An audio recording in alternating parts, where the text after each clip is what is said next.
Pues bueno, antes de dar el inicio oficial, permítanme presentarme. Soy la maestra Rebeca Marín Rodríguez Ríos, profesor de tiempo completo de la Universidad Intercultural de San Luis Potosí, y estaré moderando en este evento. Antes de comenzar, unas pequeñas indicaciones a los que están aquí presentes. Mantengamos nuestros micrófonos apagados, nuestras cámaras apagadas, esto para poder crear un ambiente un poco más factible y que pues no se nos sature tanto la señal.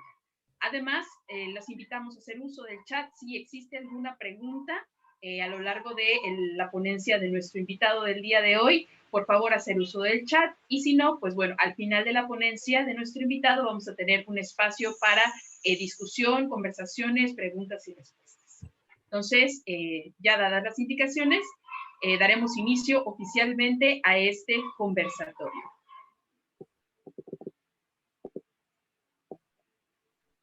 Muy buenas tardes a todos. Damos la bienvenida a la comunidad universitaria y a todos los que están aquí presentes en esta sesión al primer coloquio de Cultura Jurídica que trae para ustedes el Poder Judicial del Estado, la Escuela Judicial y la Universidad Intercultural de San Luis Potosí, como parte de las actividades que se desarrollan en este 10º aniversario de la Universidad Intercultural. Agradezco a todos quienes se encuentran en este momento en este conversatorio, así como los que nos siguen en la página de Facebook oficial Universidad Intercultural de San Luis Potosí. Sin más preámbulo, permítanme presentar a nuestro invitado del día de hoy. Él es el maestro Luis Alberto Rojas del Toro, del cual me permitiré leer una pequeña reseña para poder conocerlo. El maestro Luis Alberto Rojas del Toro es licenciado en Derecho por la Universidad Autónoma de San Luis Potosí y maestro en Derechos Humanos, candidato para doctorado en Derecho Penal por el Instituto Nacional de Ciencias Penales. Dentro de su experiencia laboral se ha desempeñado en diversos cargos en el Poder Ejecutivo del Estado, así como en el Juzgado Quinto de Distrito de la Ciudad de Querétaro, consultor externo de la Organización de los Estados Americanos, OEA, en temas de identidad de género y derechos humanos. Actualmente es jefe de departamento en el Consejo de la Judicatura del Poder Judicial del Estado. Adelante, maestro Luis Alberto Rojas, le damos la bienvenida y el espacio es todo suyo con el tema Nuevo Constitucionalismo Latinoamericano. Bienvenido sea, maestro. Adelante. Muchas gracias a todas las personas que asistieron a esta plática y sobre todo agradecer a la Escuela Judicial por la invitación a este espacio donde espero podamos discutir y platicar este tema que les vengo a presentar en estos 60 minutos que tenemos planeado para esta presentación. Bueno, platicarles que un poco sobre el tema que es el nuevo constitucionalismo latinoamericano y un breve acercamiento, y voy a tomar como ejemplo para esta plática, o decidí tomar como ejemplo esta plática, la constitución o la nueva constitución que se creó en el Ecuador en el año 2008, en este movimiento social, social, teórico y filosófico, que buscó colocar en la constitución, más allá que es un documento jurídico que reglara la actividad del Estado, también se conformó como un ente político y social que buscó generar herramientas, como lo dicen algunos autores como Jesús Antonio de la Torre Rangel, que refieren como el derecho como un instrumento de liberación. Una liberación en el sentido de pensamiento jurídico, en el pensamiento sociológico, antropológico, e incluso una liberación de un sistema económico que ellos consideraron que no era el idóneo o el adecuado para la sociedad en la cual se estaba desarrollando este sistema, que era bien respaldado por todo un sistema constitucional anterior, que lo que genera este movimiento social, este nuevo constitucionalismo, que le llaman en la teoría, o le llamamos en la teoría, el nuevo constitucionalismo latinoamericano. No obstante que para esta plática seleccioné la Constitución del Ecuador, también es importante mencionar que este fenómeno ha abarcado a otros estados-nación, como lo ha sido Venezuela, como lo ha sido también Brasil, como lo ha sido Argentina, como ha sido diferentes en la parte andina, también han tenido esta parte teórica sobre el nuevo constitucionalismo. Y en esta plática seleccioné bajo la teoría de los principios, algunos conceptos como es el buen vivir, como un principio rector y de interpretación, y el pluralismo jurídico, la plurinacionalidad, y hablaremos un poco también sobre lo que es la Gaia o la teoría Gaia según Rodolfo Sonsun, sobre esta parte de determinar si el planeta está vivo y cómo nosotros, todas las personas que habitamos como género humano, que habitamos en este planeta, podemos formar o somos parte, según esta teoría, de un todo en el cual estamos conectados en todos los sentidos. Entonces, empezaremos a esta parte del nuevo constitucionalismo. El nuevo constitucionalismo, hay muchos autores, aquí voy a hacer un paréntesis, no hay que confundirlo con el neoconstitucionalismo, que es lo que plantea autores como Carbonell y otros, de hecho, en varias obras que dicen como los cánones del neoconstitucionalismo, que el neoconstitucionalismo es otra versión teórica de la visión y análisis de la Constitución. En este caso, lo que vamos a platicar no es neoconstitucionalismo, sino un nuevo constitucionalismo. Un nuevo constitucionalismo, autores como Roberto Vivancio y Rubén Martínez Dalmau, explican que tienen, o una de las características de este nuevo constitucionalismo son los elementos formales y los elementos materiales. Los elementos formales que le dan a estas constituciones son la legitimidad, sustentado en procesos democráticos que ayudaron a construir la constitución, como les mencioné, de Ecuador, de Bolivia, de Venezuela, y retomando el discurso en el sentido de que la naturaleza originaria del poder constituyente reside en el pueblo. Y en ese sentido fue a través de esta legitimación tomada del consenso, del diálogo y de los acuerdos a este nivel que fue escalando para poder tener la estructura que se conoce o la teoría que se conoce como nuevo constitucionalismo. Luego vienen elementos de necesidad y utilidad, estos entendidos como una construcción de nuevos elementos que busquen tener una mayor eficacia en una nueva constitución.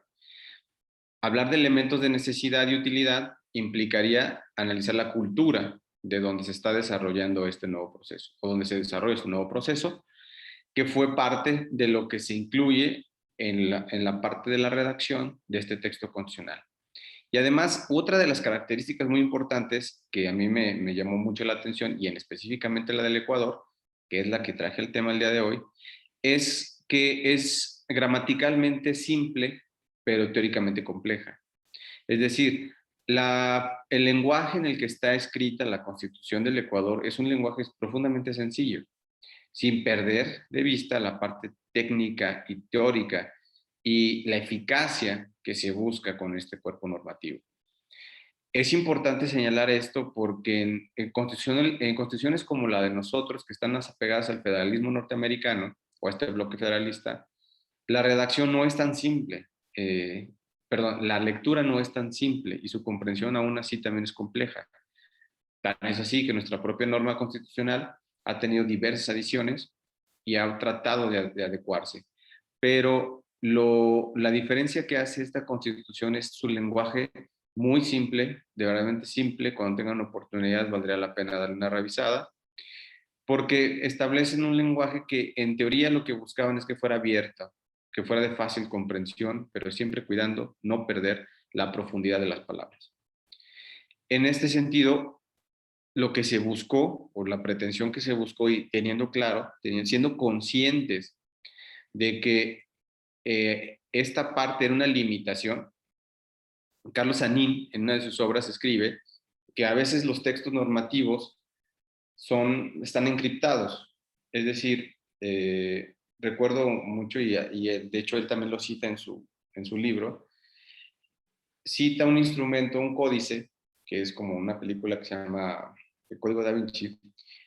Es un instrumento donde solamente quien conoce el código puede abrir lo que está contenido en ello, ¿sí? Entonces, solamente quien tenga la pericia, el expertise de conocer la norma jurídica y de su interpretación a través de la hermenéutica, pueden obtener el conocimiento que está inserto en esa norma o en ese códice, y son los únicos lectores de comprensión. Esa comprensión que no está accesible a toda la población, a pesar de que como mencioné hace un momento, esa legitimación en los textos constitucionales debe estar prevista para que la sociedad que fue dirigida, porque fue quien formó ese texto a través del proceso democrático y legitimado, tengan su lectura de este cuerpo normativo.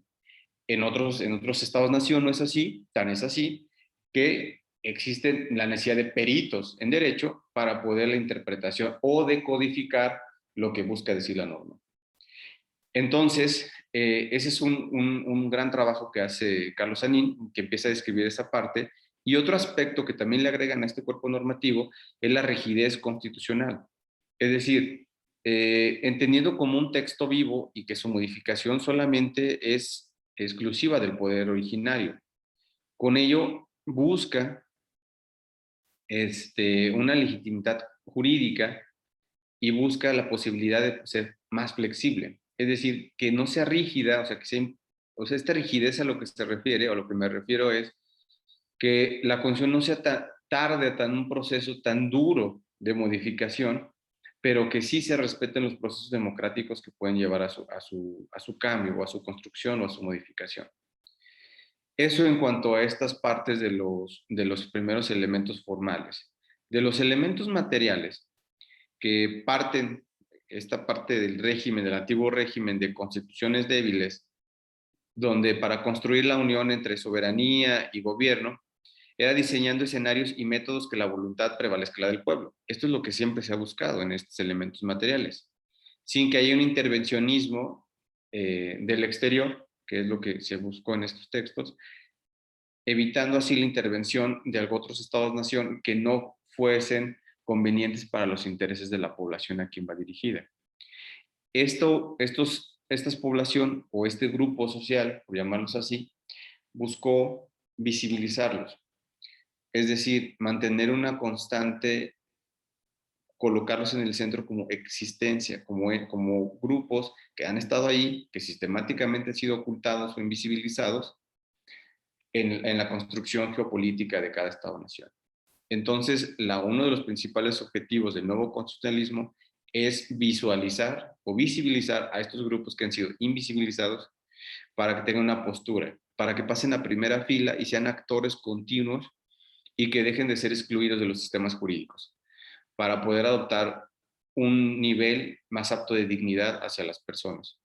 Y esta parte es muy importante para colocar no solo a la persona, que lo veremos un poco más adelante, como el centro de la figura jurídica, sino entenderlo también como forma parte de un sistema de sistemas en el cual está conectado a la parte del planeta, que es lo que vamos a ver un poquito más adelante con el buen vivir.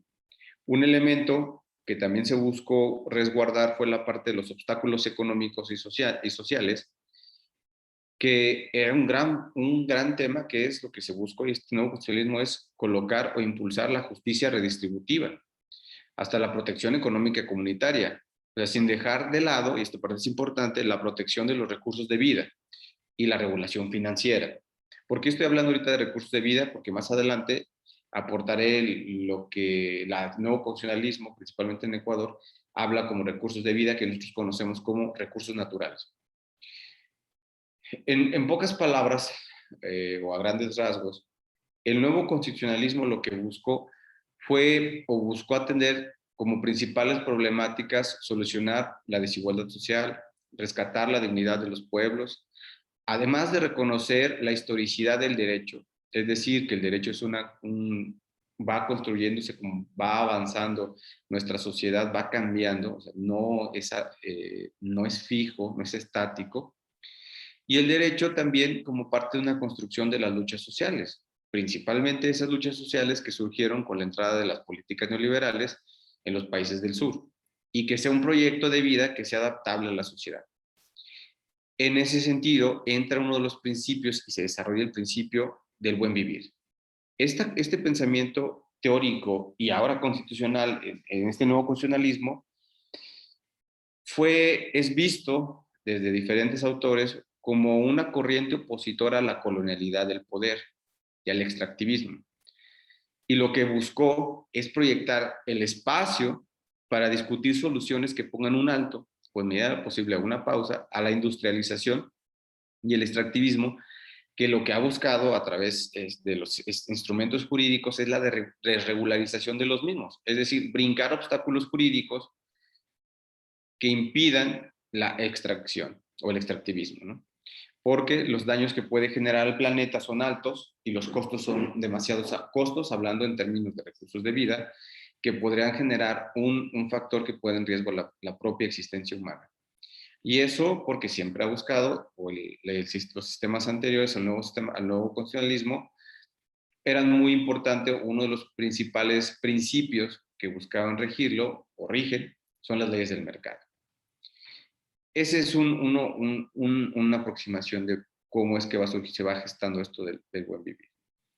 Entonces, visto esta parte introductiva del nuevo constitucionalismo, voy a empezar a platicarles los cuatro principios muy breves, para también dejar algo a la plática de preguntas y respuestas, que son ejes rectores. Estos principios, yo les comentaba en otras sesiones, nosotros tenemos la construcción de las reglas y principios muy clara, como lo escribe Robert Alexy, en cuanto a los principios como rectores interpretativos y reglas en cuanto a se cumplen y no se cumplen, en cuanto a su aplicación. Se propone en el nuevo constitucionalismo rebasar la teoría de Robert Alexy y otros pensadores principalistas, como Arce y otros, en que los principios como ejes de interpretación, más allá de esa categoría que se les ha dado como principios de interpretación, sean un mecanismo de darle un sentido constitucional como un eje rector, más allá de interpretativo, es una forma de poder establecer a través de la razón jurídica y de los procesos de subsunción que podamos hacer entre la norma y la persona, o más allá de los procesos de hermenéutica que podamos manejar, ya sea unívoca o equívoca, o sea, todas las interpretaciones o una interpretación, lo que buscan estos principios es establecer una forma de conducción de un Estado a través de la Constitución. Y uno de estos principios es el principio de plurinacionalidad, que aquí en nuestro país ya se escucha un poco hablar sobre la plurinacionalidad. Creo que si la memoria no me falla, creo que hay un día donde se conmemora la plurinacionalidad en México. No está reconocida constitucionalmente en nuestro país, pero sí existen diferentes instrumentos que permiten identificar, no como un principio, pero sí como un derecho. Y este principio, a partir de esto son los que voy a mencionar en la Constitución de Ecuador, que se presenta igual en el proceso de Montecristi en 2008, es tomado como un principio diseñado para que sea observado por todas las normas jurídicas. Además, siempre va orientadamente a la conformación y actividad de los poderes públicos, así como las instituciones que emanen del Estado y los espacios que tienen que ver con la legislación y lo judicial. Es decir, como mencioné hace un momento, no es solamente un principio, como lo conocemos nosotros, el principio de legalidad, que rige está regido en ciertas actuaciones y va dirigido obviamente a las autoridades judiciales, a las autoridades administrativas o a las autoridades judiciales, pero no tanto así en la función, por ejemplo, en la administración pública. Es decir, entre la administración pública no opera el principio de, hablando entre comunicaciones del Estado, entre políticas públicas, hablando en temas de políticas públicas, no existe una política pública bajo el principio de este principio, ¿no? En las políticas públicas existen otros factores, otros ejes de manejo, ¿no? No hay un principio de seguridad jurídica en las políticas públicas. Al fin y al cabo, acá sí hay un principio rector como política pública, como política social y como un eje interpretativo del texto constitucional que infiere en el proceso legislativo y en las determinaciones del Poder Judicial, en el caso del Ecuador, se ha aplicado este principio de plurinacionalidad. Y esto es que en la situación del Ecuador es característico porque ha existido otras naciones o estados-nación que han manifestado su existencia previo a la colonización o previo a la existencia del Estado-Nación del Ecuador. Y esto, pues, es dadas las características propias de la población del Ecuador, donde también existe pueblos originarios, que a través de toda su construcción prehistórica, o sea, precolonia, tenían también sus fuentes de derecho. Pero eso ahorita lo que va más adelante vamos a ver. Entonces, en la parte teórica, la plurinacionalidad siempre ha sido o es una propuesta de colonial, es decir, dejar el pensamiento colonial, todo aquello que vino de parte de Europa y que vino a permear nuestros sistemas jurídicos postcolonial y que buscaron desaparecer toda construcción teórica y jurídica previo a la existencia de la corona o de la colonia, desconociendo e invisibilizando toda construcción jurídica de estos pueblos originarios. Lo que busca este principio es reconocerlos y además busca deconstruir todo el pensamiento, no expulsarlo, sino deconstruirlo para que sea con una postura andina, con una postura realizada a la población que realmente existe. Y esto, como dice Boaventura, siempre puede ser una propuesta de emancipación, una propuesta de refundación de Estado como un proyecto político.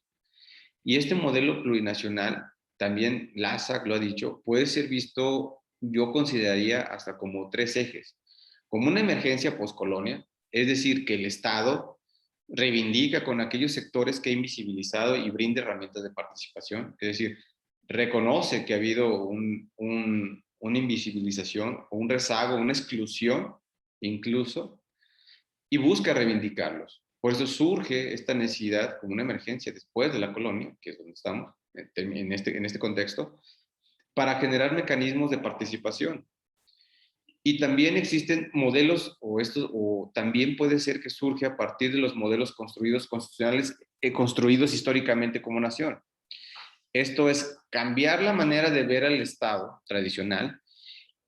Esto dentro de es decir, que en el Estado solamente puede haber una nación, sino que todo aquello que conforma el Estado debería de apuntar al sentimiento de afinidad por cultura, por religión, por convicción, por etnia. Por ejemplo, en el caso de México, el artículo 30 establece quiénes son mexicanos, o quiénes somos mexicanos y mexicanas, y establece el jus sanguinis, el derecho de sangre y el derecho de tierra, jus soli, y establece que solamente a través de esos mecanismos se obtendrá la nacionalidad mexicana, y reconoce que solamente México es para los mexicanos.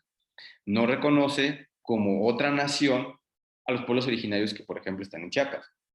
No los reconoce, reconoce su existencia, sí, sí los reconoce, existen, pero no los reconocen como una nación.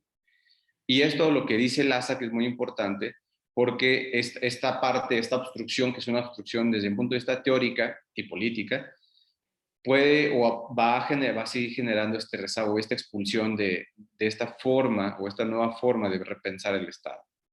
Y por último, creo que otro eje, otro punto importante que puede dar estos modelos con el principio de plurinacionalidad es la interculturalidad. Es decir, que partiendo de que las culturas, conociendo que existen más culturas, puedan relacionarse y compartir conocimientos que estén encaminados a su liberación, sin que, y esto es muy importante, sin que una cultura ejerza dominio sobre la otra o sobre las otras. Es decir, no existe una figura de poder, ¿no?, en el ejercicio del poder. O sea, como a veces dice Michel Foucault, el poder no se toma, el poder se ejerce. Y en ese ejercicio de poder, lo que se busca es limitarlo, identificar que puede haber un ejercicio de ese poder, como dice Foucault. Pero tener claro que no debe haber una cultura sobre la otra. Y en esta interculturalidad que permite la comunicación y el descubrimiento entre propias culturas, puede brindar una mayor certeza y puede brindar unas mejores herramientas para este nuevo modelo de Estado que propone el nuevo constitucional. A grandes rasgos, esto sería, y digo, habría más temas y habrá que discutir temas que en otra plática comentaban, bueno, pero ¿qué pasa con la soberanía, con términos de soberanía? Bueno, sí, la soberanía, digo, me adelanto a esa pregunta, sí puede haber temas de soberanía, pero visto en el modelo tradicional de Estado. En el nuevo constitucionalismo, la soberanía esta teoría no tendría cavidad, pues porque se opone con los conceptos de interculturalidad y también se opondría pues con la parte de la plurinacionalidad por sí misma. Otro de los principios que vienen insertos en la Constitución de Montecristi es el pluralismo jurídico. Y esta parte es interesante porque Óscar Correas Me gusta lo que dice Oscar en el sentido de que es un concepto que se utiliza siempre se utiliza para descubrir cuando al existir un sistema jurídico hegemónico o dominante, es decir, que solamente se conoce la existencia de un solo sistema jurídico, surge uno o varios sistemas jurídicos dentro del mismo espacio. Es decir, cuando surgen sistemas jurídicos se oponen al sistema jurídico dominante o hegemónico, y el sistema hegemónico puede entenderse como el sistema que al ser aplicado resulta más eficaz, y esta eficacia se advierte el cumplimiento y aceptación de los sujetos a los que están dirigidos las normas, que si recuerdan es lo que nos enseñaron como vigencia de la norma o eficacia de la norma, en la parte de Introducción a Estudio del Derecho, que nos enseñaron Leonel Pérez Nieto, en esta obra pedagógica que a mí me gusta tener de consulta, habla sobre este tema, sobre la eficacia de la norma jurídica, y dice que mientras un sujeto dé cumplimiento a la norma, se quiere decir que la norma es eficaz y por lo tanto es vigente. En ese sentido, lo que busca el pluralismo jurídico es reconocer y identificar que pueden existir diferentes sistemas jurídicos, como los que existieron pre la colonia, y no necesariamente porque no estuviese la colonia, quiere decir que no tuvieran alguna eficacia o no fueran vigentes. Y sobre todo, bajo retomando la culturalidad, que no puedan ser retomados para ser nuevamente sensibilizados y nuevamente puestos a discusión. También John Greaves, que es otro de los autores que también no, es un poco diferente, pero también me gusta cómo lo plantea. Y ellos lo identifican como esta parte coercitiva, ¿no?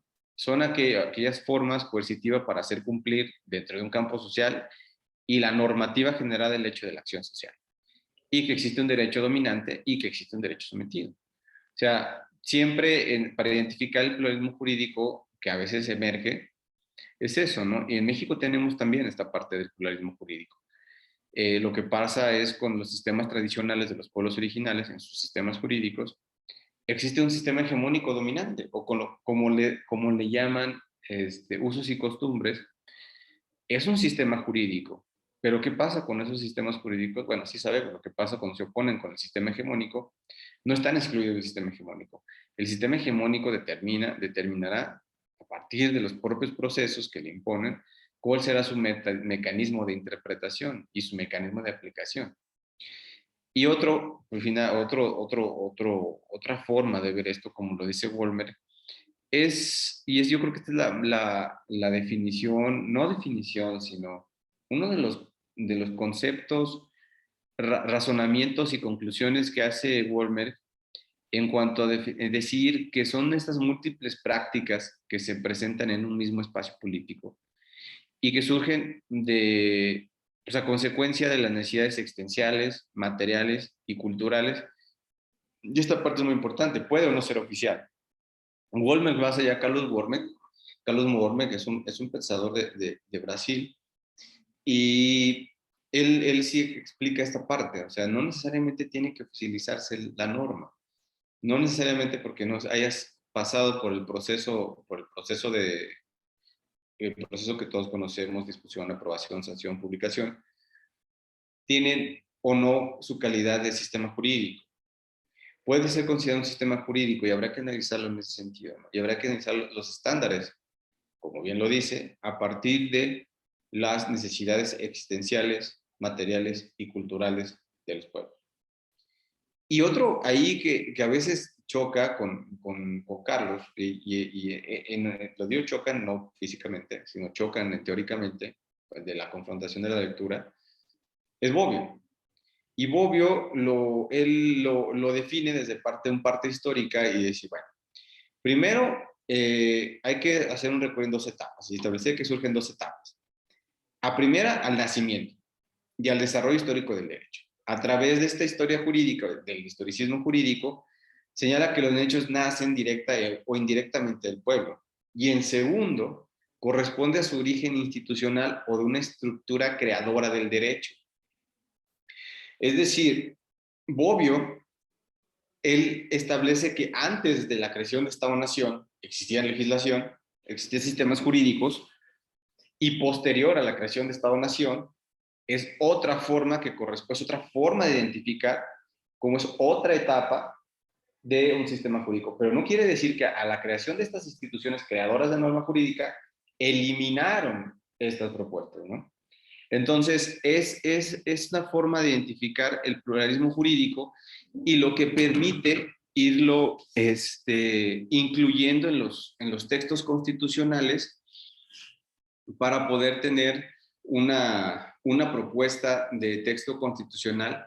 Lo que busca es que sea un proyecto emancipador, o sea, un proyecto liberador, sin desconocer la carga teórica y la eficacia que puede tener cada uno de estos sistemas jurídicos para construir así una parte filosófica que es importante en los nuevos textos constitucionales y puedan aportar más allá de claro, un proceso y un orden constitucional, busca identificar por qué llegamos a este sistema jurídico. Y claro, todo ha surgido, por ejemplo, en el caso de México, a través de un proceso armado, que es la revolución, y que surge la Constitución de 1917, pero habría que analizar, digo, para reflexión y pensar que creo que pueden existir más formas. Y otra forma de identificar en el caso de los países en Latinoamérica, pues esa es la colonia y la no colonia, o sea, antes de la colonia y después de la colonia.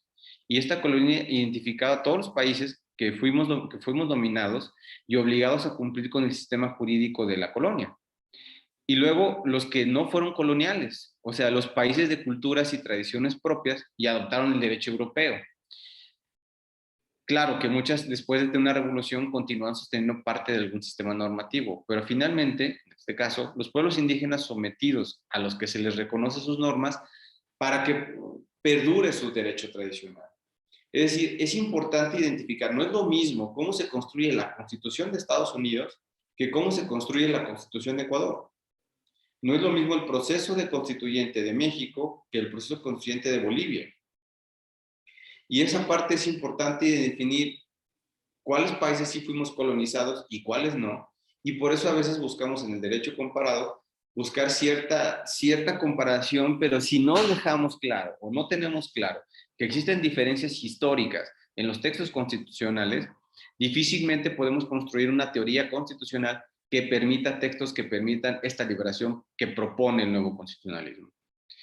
Y esto con la finalidad de que el nuevo constitucionalismo como una teoría, porque es una teoría y también es una praxis en algunos estados-nación, forme y nos permita trascender en un nuevo plano jurídico, en un nuevo plano social, en un plano cultural.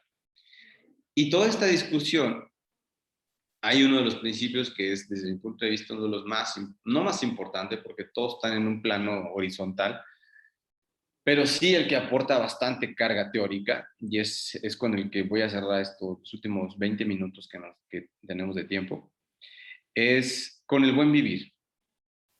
Y esta parte del buen vivir, retomé esta parte, bueno, esta frase traducido al español, del buen vivir, y es muy interesante. Yo tuve la oportunidad de estar allá en Quito y en Otavalo, cuando parte de no necesariamente parte del proceso, pero sí ya en la aplicación y promulgación del texto constitucional.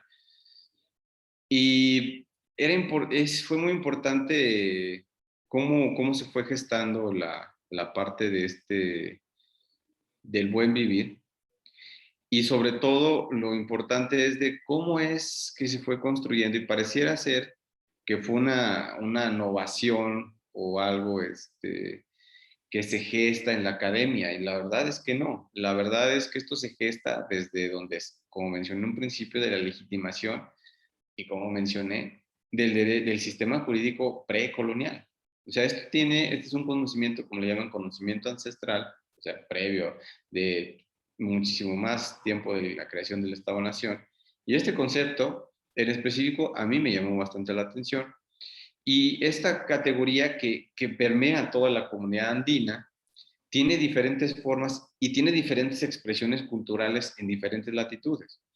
Y es que este concepto o concebir el desarrollo de la vida como comunitaria es una parte que es importante señalar y explicar. Por ejemplo, en el caso de Bolivia, al buen vivir le llaman Aymara Quechua.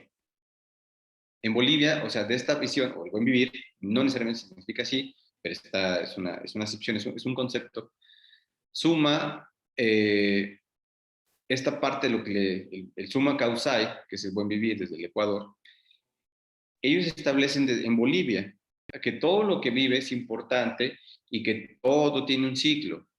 Y hay una frase que decía uno de un autor, un pueblo de la zona, es decir, vivir en armonía y equilibrio era vivir en armonía y en equilibrio. Y en armonía con los ciclos de la madre tierra, del cosmos, de la vida, de la historia y del equilibrio con toda forma de existencia. Ellos lo veían como un ciclo, como un círculo. Es decir, no existía un principio y un fin, sino que todo formaba parte, todo lo que estuviese vivo forma parte de un ciclo que permite la existencia de otra existencia. Y esta parte es la forma de poder llegar a un equilibrio y vivir en una armonía. Por su parte también, por ejemplo, en Chile, la parte mapuche de Chile, que le llaman Quimemogue, lo que ellos buscan es no romper, o sea, primero en Bolivia lo que identifican es que se tiene que generar un equilibrio. Y en la parte de Chile, en la parte mapuche, dicen, bueno, el equilibrio lo que hay que buscar es no romperlo, en relación no solamente con las personas, sino de una manera espiritual y que además estén relacionados o buscarse que estén relacionados unas con las otras para la propia subsistencia de las mismas, ¿no? Y esa parte de no romper el equilibrio, pues es una parte compleja en qué acciones ellos pueden tomar, y es la parte de análisis, la parte filosófica de análisis interior, es decir, si yo tomo esta decisión, ¿cómo puede afectar el equilibrio? ¿Cómo puede afectar el ciclo? También en Colombia le llaman volver a la malacoma, perdón, maloca. Y es decir, volver al conocimiento de los ancestros, o sea, de todas aquellas personas previas a su existencia, porque lo que buscan es que no se abandonen sus orígenes y los nuevos conocimientos que han adquirido siempre sean en beneficio de la colectividad, pero no deben de olvidar los conocimientos ancestrales y la relación armónica con el medio ambiente, o sea, con los medios de vida. Esta parte de volver a la maloca es parte de lo que habla el pluralismo o la interculturalidad, que es no desconocer el conocimiento, no expulsar el conocimiento. Si existe un conocimiento y apenas tenemos esta aproximación al conocimiento, el hecho de que no lo conozcamos no necesita su expulsión, sino su adaptación, su análisis, su discusión y ver la manera, si es viable, su inclusión en lo que hemos descubierto, sin necesidad de mantener estas exclusiones y esta invisibilización de la propia carga filosófica que otras personas o en otros lugares podamos identificar. El pueblo guaraní, por ejemplo, hablan del teco cabi. Y hay un autor de ese origen guaraní que se llama Elio Ortiz, y hay una frase que voy a citar y que dice: tú estás bien cuando estás bien con la naturaleza, con los espíritus, con los ancianos, con los niños y con todo lo que está a tu alrededor. Eso es buen vivir. Esa frase que escribe Elio Ortiz, pues lo único que podemos agregar es: siempre la palabra equilibrio es una presencia, siempre reconociendo el conocimiento previo, siempre reconocimiento que todo lo que nos rodea somos parte de un ciclo, que no podemos ser ajenos y que nuestras decisiones no podemos establecer que nuestra decisión no va a afectar a cualquier otro ser de vida que esté rodeado, que esté conectado con nosotros. Y entonces, todas estas acepciones que fueron parte de la discusión de Montecristi, de la Constitución del Ecuador, determinaron y dijeron, bueno, ¿cómo podemos todas esas excepciones del summa causal o el buen vivir, cómo lo podemos establecer? ¿Cómo podemos aterrizarlo en un texto constitucional? Y lo que buscaron, o cuál es el objetivo de esto.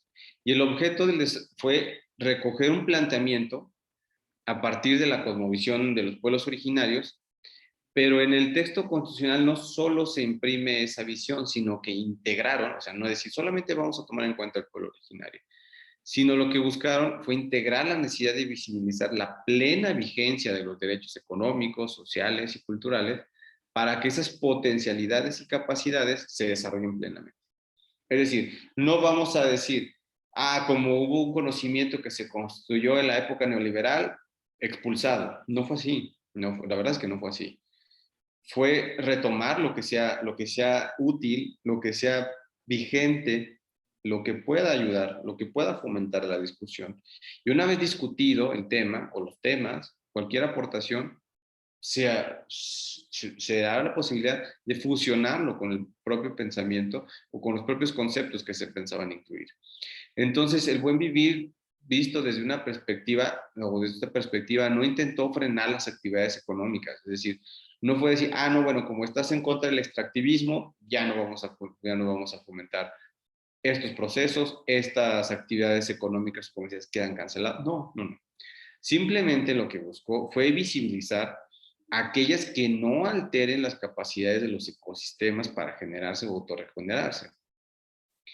De manera que un sistema económico y productivo que considere los conceptos señalados. O sea, es decir, la protección de los ecosistemas y de su capacidad de mantenerlos vivos.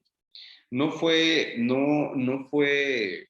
una parte de un no absoluto, una exclusión absoluta, sino siempre buscar que estuviesen, como lo mencioné hace un momento y como lo dijeron todas las frases anteriores de diferentes lugares, esta parte del equilibrio. No se trata de expulsar por expulsarlo, sino buscar esta parte de cómo se podrían aprovechar todo lo que se había generado.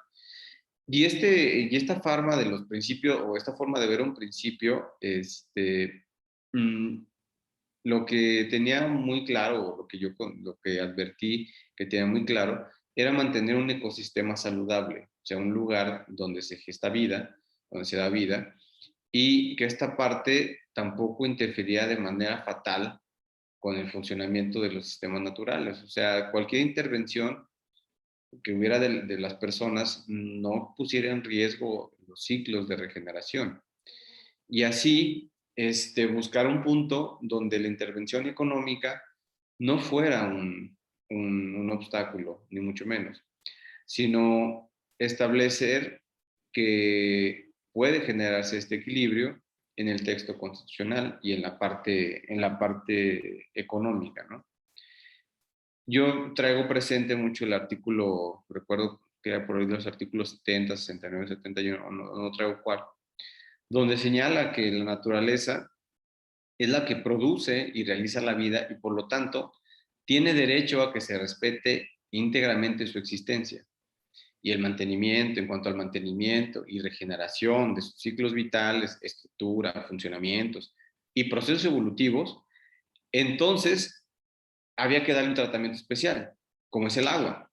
El tema del agua en el Ecuador fue un tema, y es un tema, de hecho hay una procuraduría, no, bueno, no sé si todavía está la Procuraduría para la Defensa del Agua, que el tema del agua en el Ecuador es un tema muy interesante desde el plano judicial, y se consideró el agua como un ser vivo, y toda vez que la Constitución lo reconoce así, pues es necesario su conservación, su recuperación y manejo integral del agua. Hay esta parte donde se volvió un tema complicado para poder establecer si el agua o no podía ejercer el habeas corpus, que es como el amparo en México. Y bueno, ese era tema mejor otra plática, pero sí fue interesante la discusión sobre quién es el representante del agua, quién tiene legitimación, quién tiene personería sobre el agua. ¿Por qué este grupo de personas podrían representar al agua? ¿Por qué no otras? ¿Bajo qué procesos son representantes del agua? Y esa parte igual podría ser en otra conversación sobre esta parte de los derechos constitucionales del agua como sujeto procesal, no como sujeto de, o sea, no como recurso natural protegido, como le llamamos aquí, o lo tenemos conocido aquí, o como un recurso natural de regulación, de vigilancia, no, con capacidad y personalidad jurídica para promover las acciones legales necesarias para la subsistencia de sus propios ciclos de regeneración. Entonces, esta parte del buen vivir lo que buscó o lo que busca, y es claro, es buscar la subsistencia, lo que siempre ha buscado la subsistencia en esta armonía, y tener claro que pues el derecho puede tener otra forma de aplicación.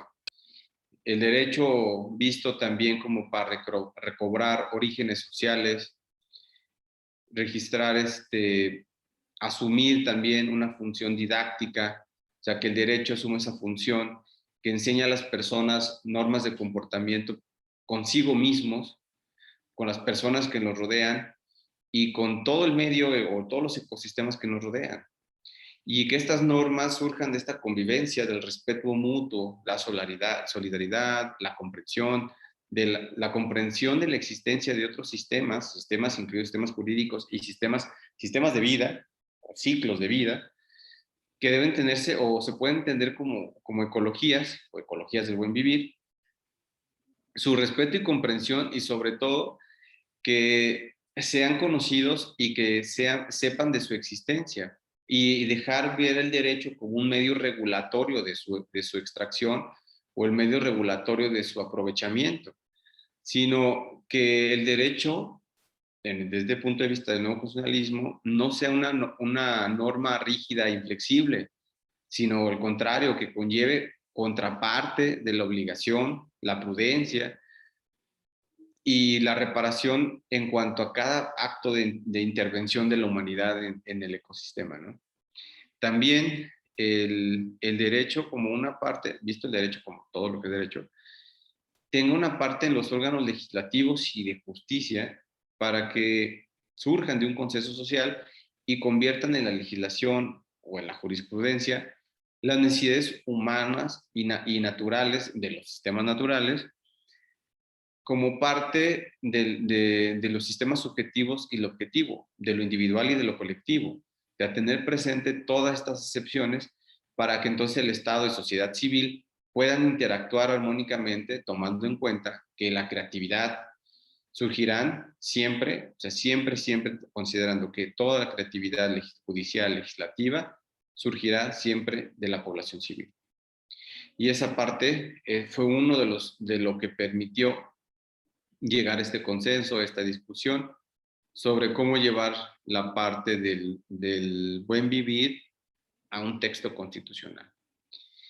Y otro de y con esto cierro ya los minutos que me quedan de la plática, y esta parte me llamó mucho la atención porque fue motivo de una discusión en otra sede, y veíamos o platicábamos sobre el planeta. La famosa teoría de la Gaia, de Rodolfo Sumso. Y había esta parte de discutir cómo saber que el planeta está vivo, ¿no? Y que igual podemos platicarlo con más calma, pero la parte de si el planeta está vivo o lo que toma esta parte que es uno de los principales ejes rectores que ahí mueve sobre cómo está vivo el planeta, y lo que busca la teoría de la Gaia, o lo que pretende Rodolfo Sunzu, es establecer que a través de esta parte ecológica, eh, y sobre todo su parte de su persona jurídica, la parte de persona jurídica de la naturaleza, hubo varias discusión, y recuerdo que Cano, o sea, Guillermo Cano, un autor argentino, establecía que la política ambiental, o sea, la política es la defensa de la vida, pues normalmente se pone la defensa de la vida humana, y en ocasiones que la naturaleza debe ser calificada como objeto y no como sujeto de derecho. Recuerden que tradicionalmente, como nos enseñaron en clases de filosofía, una parte de la evolución del pensamiento de la persona es la transformación de la materia, que es lo que va generando la parte de la no de la revolución industrial, pero sí esta parte donde podemos el aprovechamiento o la modificación de la materia, ¿no? Que eso es lo que nos da esta parte de dominación, de la transformar las cosas según nuestra voluntad, según nuestra capacidad de conciencia y nuestra capacidad intelectiva de transformar la materia en otra materia, que no sea útil. Por ejemplo, desde el momento en que se talló la piedra para convertirse en flecha y después con la creación del fuego y así, lo que ustedes ya conocen. Y lo mismo pasa con la naturaleza, o sea, nunca se ha visto como un sujeto de derecho, sino como un objeto de regulación.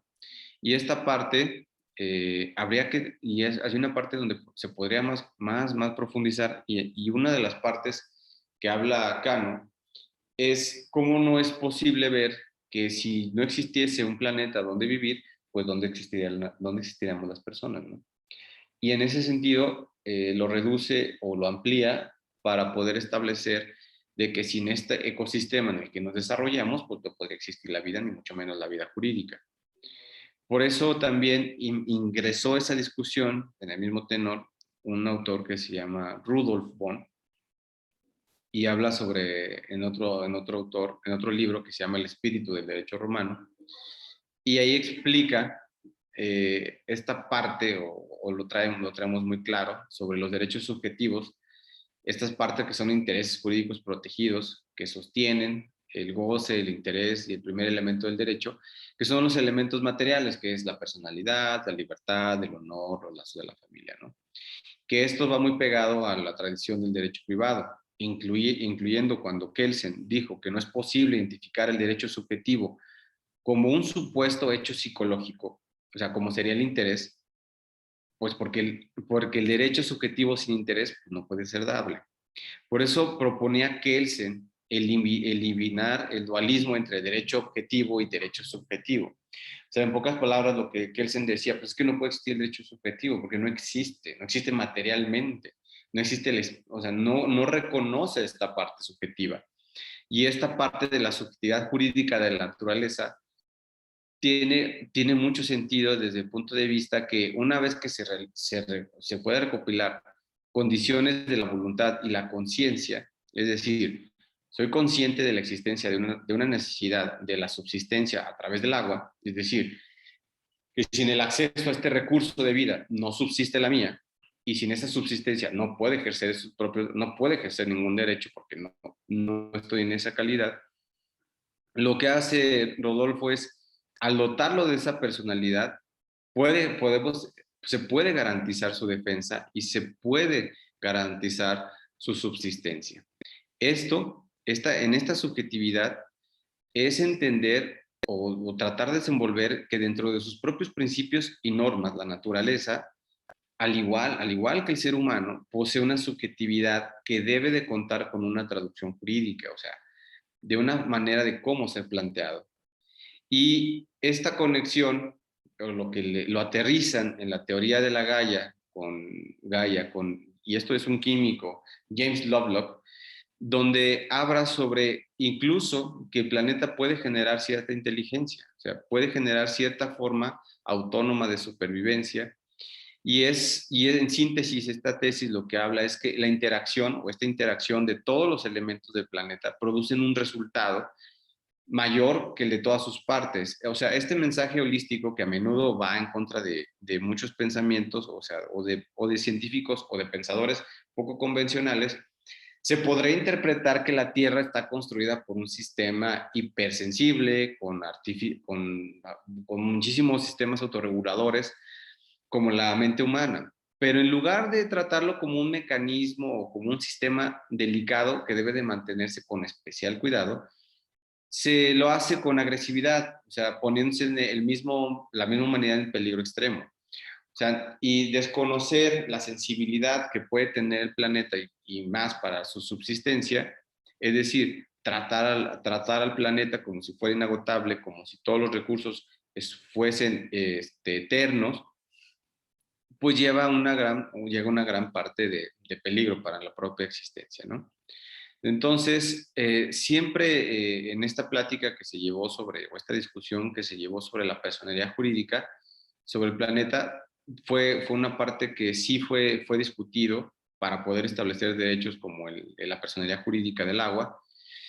Y esta parte de la Gaia sirvió mucho para este proceso de discusión. Con calma, igual en otra plática podemos hablar sobre la personalidad jurídica de los recursos de vida, porque es muy interesante y el tiempo ahorita no, estoy viendo que ya se termina.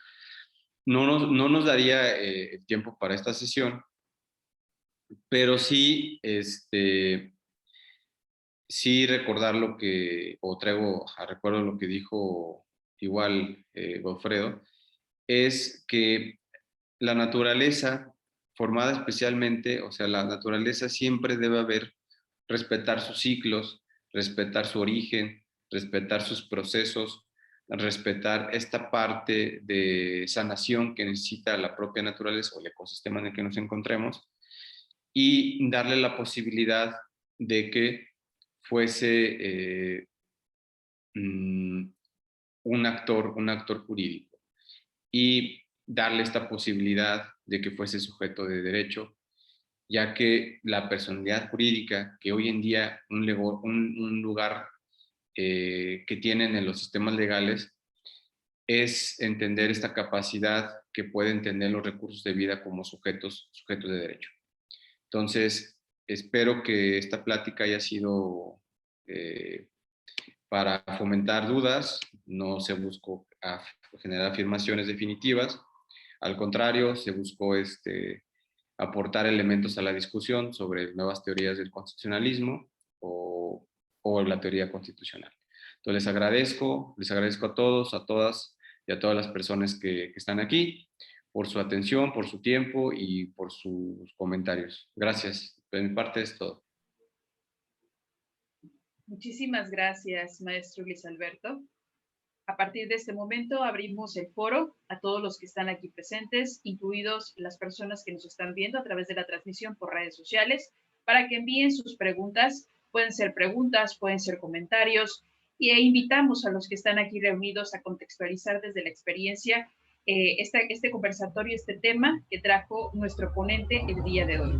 Si gustan hacer uso de la manita que tenemos aquí en el mismo espacio de Zoom, o si no, hacer uso del chat para poder enviar, escribir sus preguntas y yo me daré a la tarea de leerlas. Adelante a todos los que gusten participar.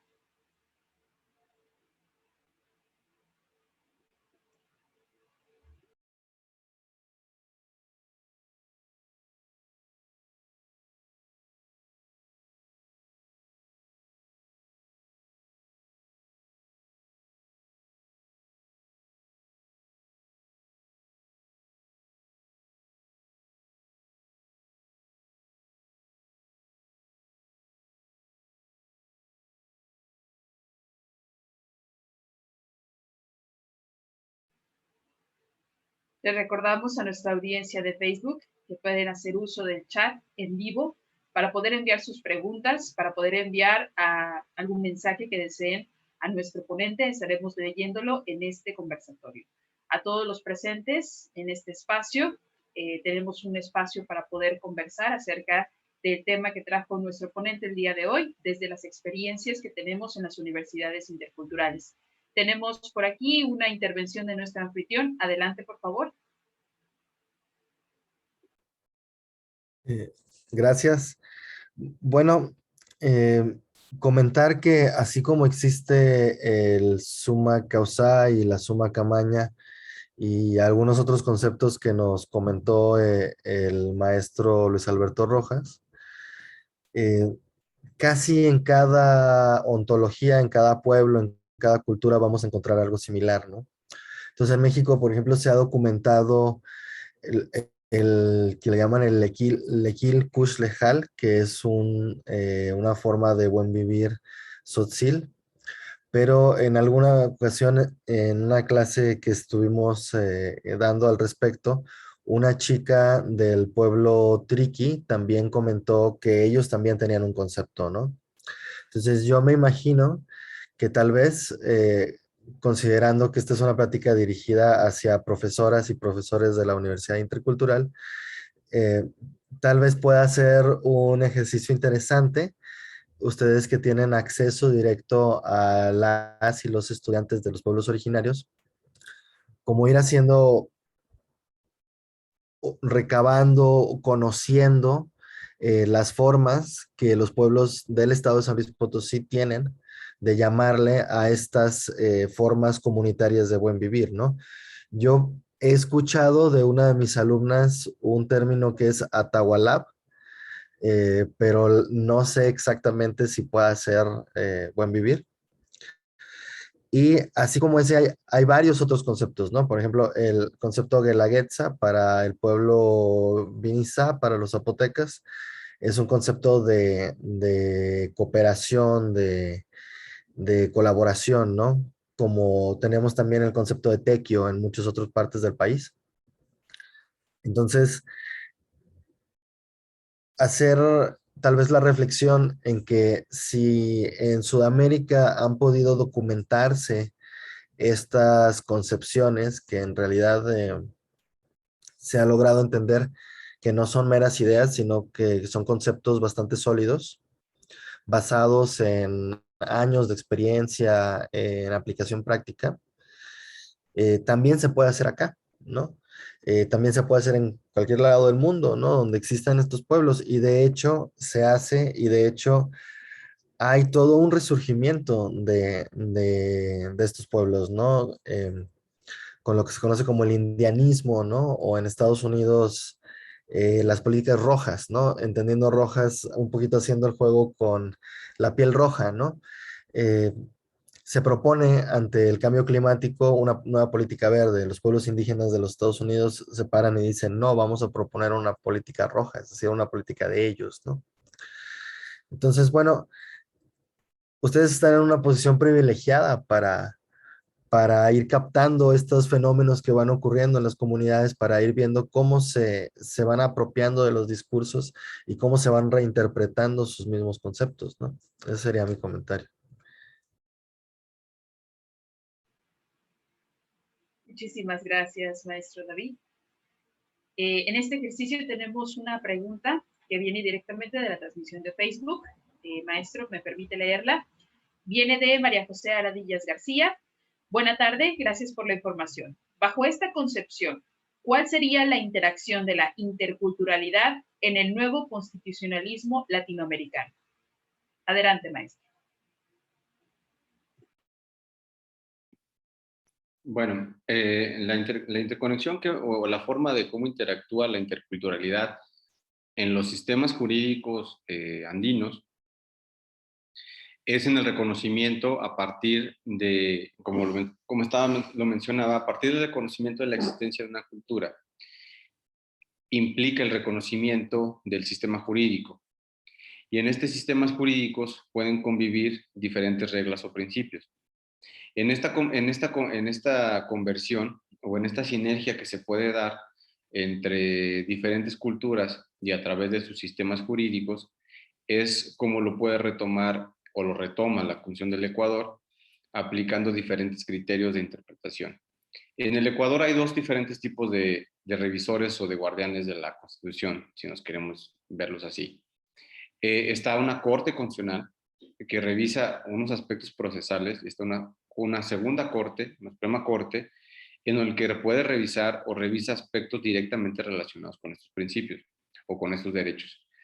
En esta interacción de interculturalidad con la parte del pluralismo jurídico, que van muy pegados siempre van interrelacionados. De hecho, los principios van interrelacionados o están interconectados. Es la forma en que se interactúan. La forma en que interactúan es de una forma práctica, es cuando existe el reconocimiento de una cultura hacia la otra. Dos, a través del diálogo, una vez llevado a cabo el diálogo, se identifican y se reconocen sistemas jurídicos. En ese reconocimiento de sistemas jurídicos se presenta en su aplicación y, en su caso, se determina la aplicación de los mismos.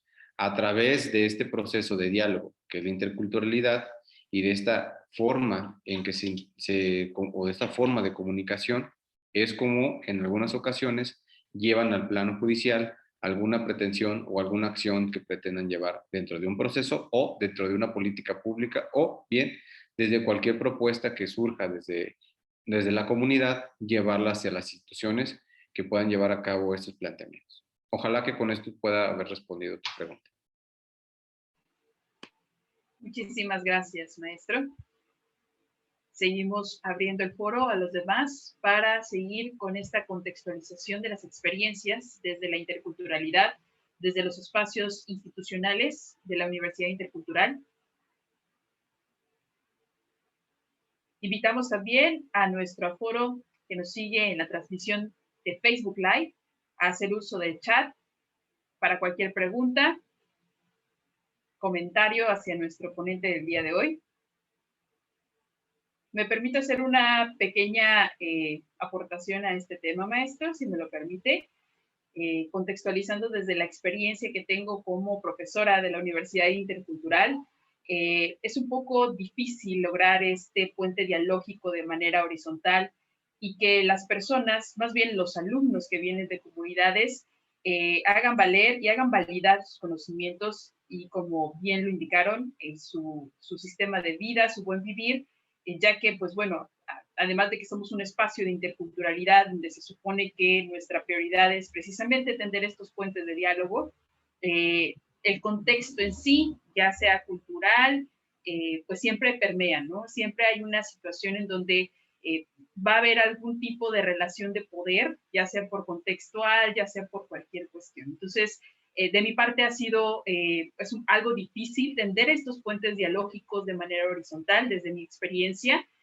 Pues bueno, mi campus está en Ciudad Valles, donde está predominantemente urbano, y aunque tenemos espacios de conexión con los espacios de comunidades alrededor de, pues siempre existe esta parte, ¿no? De olvidarnos de activar la otredad y reconocer estos sistemas de vida. Eso es lo que pudiera yo comentarle desde mi experiencia, contextualizando acerca de este tema. Tenemos una intervención también, si me permite leerla. Maestro David, ¿crees que en México sería útil una nueva constitución?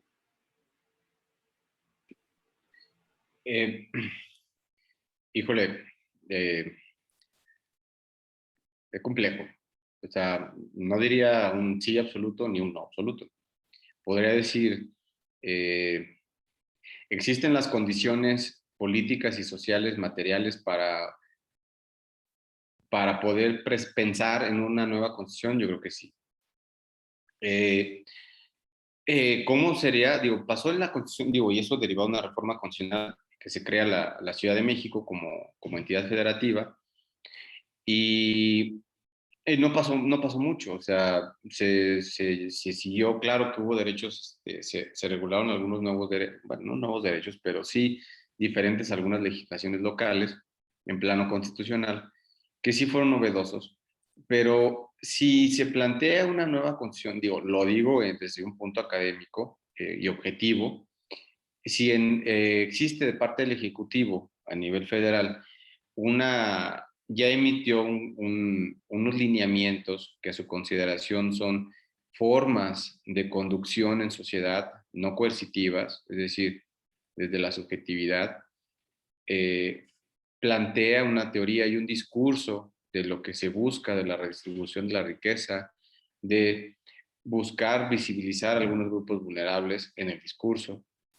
Y puede ser que en algunos casos en la práctica, no niego, no tengo la forma de negarlo ni afirmarlo, pero sí desde esta visión puedo decir que una nueva constitución en México fomentaría o buscaría generar, desde mi punto de vista, siempre y cuando considero se respeten los procesos de legitimación y sociales que busquen este nuevo texto constitucional, creo que sí cambiaría la vida social en muy buena medida. No podría decir si sería mejor o peor, pero de que habría un cambio innegable, sería un cambio innegable. Entonces, sería complejo decir si sea útil. Yo creo que podría contestar la pregunta en el sentido de que creo que están las condiciones sociales, creo que están las condiciones políticas, creo que para los procesos en el que encontramos existe la manera, sí creo. Entonces, creo que están así que todos los elementos para una propuesta de una nueva constitución y un nuevo repensar el derecho, y ojalá se dé esa oportunidad de repensar el derecho en México, repensarlo en el plano constitucional y también desde un plano social y político. Creo que sí sería una nueva forma o una pretensión de forma de buscar una liberación que que el texto actual es corto en esos aspectos, ¿no? Gracias. Muchísimas gracias, maestro.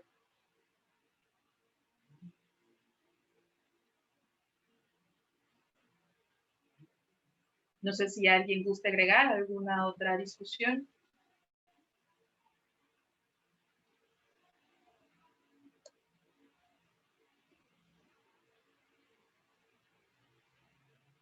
Bueno, en ese caso yo creo que procedemos a dar cierre a este evento.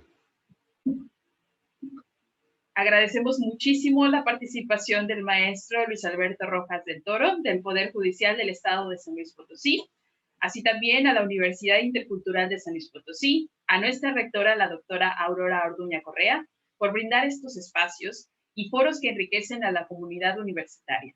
Así también un agradecimiento al Poder Judicial del Estado de San Luis Potosí, a la Escuela Judicial, por mantener esta sinergia entre ambas instituciones y sobre todo a la comunidad universitaria que siguen y se enriquecen de estas actividades en el ámbito del 10º aniversario de la Universidad Intercultural de San Luis Potosí. Agradecemos también a los que nos siguieron en esta transmisión a través de nuestra página oficial, Universidad Intercultural de San Luis Potosí, en Facebook. Y pues bueno, estos eventos no terminan aquí. Les hacemos una invitación para que nos acompañen este 4 de noviembre con el tema Afectación psicológica y emocional en menores involucrados en procesos legales, a cargo de una invitada especial, la psicóloga Elizabeth Aguiñada Jiménez. Muchísimas gracias a todos y recuerden, por favor, seguir manteniendo las medidas sanitarias pertinentes para que, pues bueno, podamos atenuar esta pandemia. Saludamos a todos, agradecemos a todos los que estuvieron aquí presentes y nos veremos en la próxima sesión. Muchísimas gracias.